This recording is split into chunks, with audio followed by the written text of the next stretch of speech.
मोदी सरकार के 9 साल पूरे होने पर भाजपा के महासंपर्क अभियान की शुरुआत शुक्रवार को प्रेस वार्ता एवं सोशल मीडिया संवाद कार्यक्रम के साथ शुरू हुई। जिला पंचायत सभागार में आयोजित प्रेस वार्ता में भाजपा के सांसद मनोज तिवारी ने मीडिया से रूबरू होते हुए 9 वर्ष की उपलब्धियां गिनाई। देश का प्रधान सेवक अपने मालिक को हिसाब कर रहा है।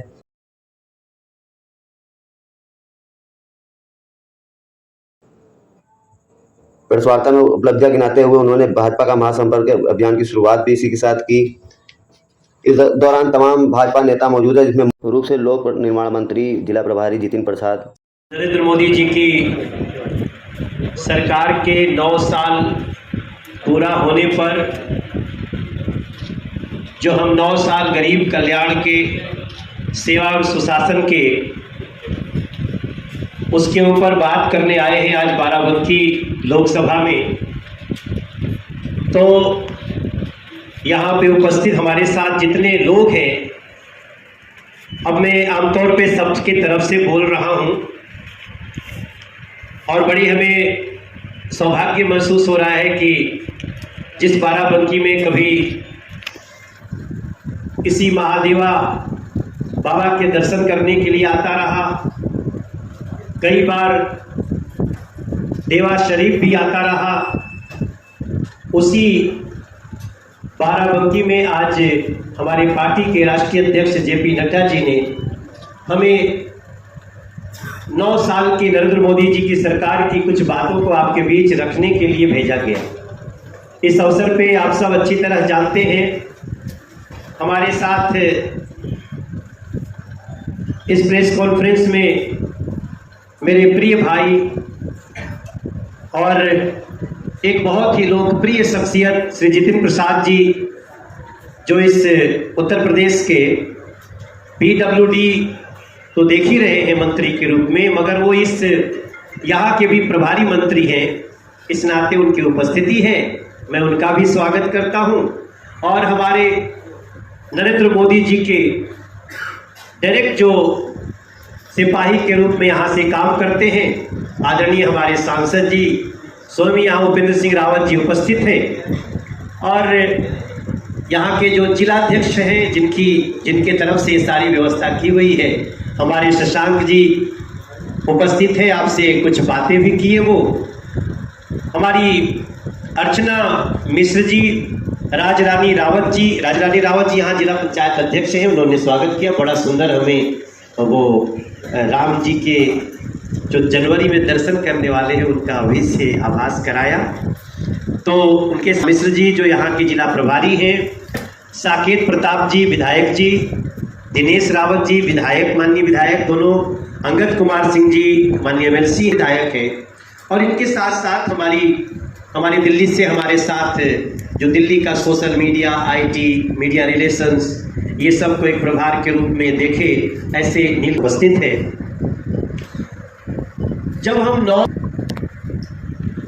की बात करने आए हैं तो उसका मूल भाव ये है कि 2014 में जब नरेंद्र मोदी जी ने कहा कि हम प्रधान सेवक चुना है हमें आपने, प्रधानमंत्री का शब्द अचानक एक नई परिभाषा पा लिया था, प्रधान सेवक। और हम सभी सांसद, भारतीय जनता पार्टी की सरकारों के सभी मंत्री, मुख्यमंत्री, फिर वो सामान्य रूप से सेवक की भूमिका में आ गए। उस समय देश को लगा था कि हो सकता है एक नया शब्द गढ़ा गया हो और शायद ये थोड़ा सा लोगों को एक नई परिभाषा देने की बात, पर क्या परिभाषा होगी इसका तो कोई पता नहीं था। उसका पता चला जब 1 साल पूरा हुआ नरेंद्र मोदी जी के, तभी हम लोगों ने शुरू किया था, हम सेवक हैं, अपने मालिकों को हिसाब देने जा रहे हैं। वो हमने दूसरे साल में भी किया, तीसरे, चौथे, 5वें, 6ठे, 7वें, 8वें और 9वें। चूंकि सेवक मान ही लिया तो मालिकों को हिसाब तो देना है। और निश्चित रूप से जिस प्रकार से चौथा स्तंभ है मीडिया, उनके थ्रू बातें जाए, इसकी व्यवस्था हमारे पार्टी के राष्ट्रीय अध्यक्ष जी ने करी है। वैसे तो 9 साल की बातें बताने के लिए हो सकता है कि लंबा समय इतना चला जाए कि आप भी थक के बैठ जाए, बताने वाले को भी लगे पता नहीं जितना दिए उतना पहुंचा कि नहीं पहुंचा। क्योंकि आमतौर पे हमारे बाबूजी कहा करते थे, किसी को उतना ही तो जितना बड़ा बर्तन हो, नहीं तो 4 लीटर के गैलन बटे 6 लीटर पानी डाल दे तो पानी गिर जाएगा सब। इस हिसाब से एक पहली बार व्यवस्था ऐसी की गई कि जिनको 4-5 घंटे 10 घंटे सरकार की योजनाओं के बारे में नहीं सुनना है, उनके एग्जीक्यूशन के बारे में नहीं सुनना है, जो उनके पसंद का है वही सुनना है, तो पहली बार इस देश में एक व्यवस्था हुई है एक प्लेटफॉर्म की, जिसका नाम है नमो ऐप। इस देश में किसी सरकार ने अभी तक ऐसा प्लेटफॉर्म नहीं बनाया जहां हमारे देश के मालिक लोग, ये संविधान की प्रस्तावना भी है ना कि जनता का, जनता के लिए, जनता के द्वारा, of the people, by the people और फॉर द पीपुल। तो हो सकता है जिसको रात में 10 बजे शाम को समय मिलेगा तब भी वो नमो ऐप पे आ सकते हैं, और नरेंद्र मोदी जी का कार्यालय स्वयं उसकी जानकारी देता है। इसलिए उसमें न तो राहुल गांधी जी का फेक न्यूज चल सकता है, न अखिलेश यादव जी की कोई छुपाने, अटकाने, लटकाने, भटकाने की नीति चल सकती है, और न तो किसी पार्टी की कोई कोशिश कि इसको रोक दो, ये अच्छा काम हुआ तो नहीं पता चले। इसलिए नमो ऐप तैयार है। तो हम कुछ ही बातें करेंगे। जोगी जी भी न्योता दे रहे हैं, अमित शाह जी भी न्योता दे रहे हैं, तो मन में कैसा लगता है कि 5 सदी के इंतजार का उत्सव हमें मनाना है। 2024 जनवरी में राम जी का दर्शन करने अयोध्या जाना है, बाराबंकी होते हुए जाना है। इसी बाराबंकी से होके जाएंगे बहुत लोग, जो लखनऊ से आएंगे, जो हमारे दिल्ली से, हमारे संसदीय क्षेत्र से आएंगे। बाराबंकी तो वहीं के पड़ी। तो ऐसे ही मैंने कभी, अभी बीच में मैं एक कविता बना रहा था, लेकिन मैं गाना तो बनाते ही रहता हूँ। हम गाना गा रहे थे तभी बाराबंकी हमको जाना था, तो मैं एक दिन गीत बना रहा था और उसको पूरा करके दूंगा कि हमने देखा श्री केदारनाथ जी धाम संवरते सजते, हमने देखा नरेंद्र मोदी के शासन में धुन विकास की बजते, हमने देखा करतारपुर साहिब की राह खुलवाते, हमने देखा बाबा साहब का पंचतीर्थ तनवाते, देखा पंचतीर्थ तनवाते, हमने देखा गांव गांव तक नल से जल पहुंचाते, हमने देखा चप्पल पहने मां को सज के विमान में जाते, हमने देखा है बेघर को भी अपना घर बनवाते, हमने देखा है बेघर को भी अपना घर बनवाते, नगर नगर में नया नया सब एयरपोर्ट बनाते, पक्की सड़कें 24 घंटे बिजली भी दिलवाते, और हमने देखा है कुछ काट दिए थे हाथ श्रमिक के ताजमहल बनवाकर, अब पूजे जाते हैं श्रमिक मंदिर में फूल बरसाकर, मंदिर में फूल बरसाकर। हमने देखा है ये सारी चीज तो हमने क्या सबने देखा है।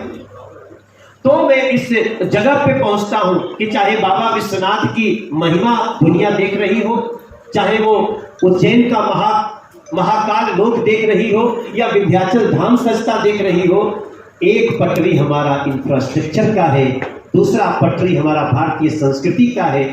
और किसी भी स्तर पे हमने सबका साथ सबका विकास को कटने नहीं दिया, क्योंकि नरेंद्र मोदी जी की ये थीम है कि हमारे देश के मुसलमान भाई भी, मैं राहुल जी को सुन रहा था अमेरिका में, कल का समाचार अगर आप सबके बीच में आया हो, चीन में कल एक बहुत ऐतिहासिक मस्जिद को गिराकर जमींदोज कर दिया गया।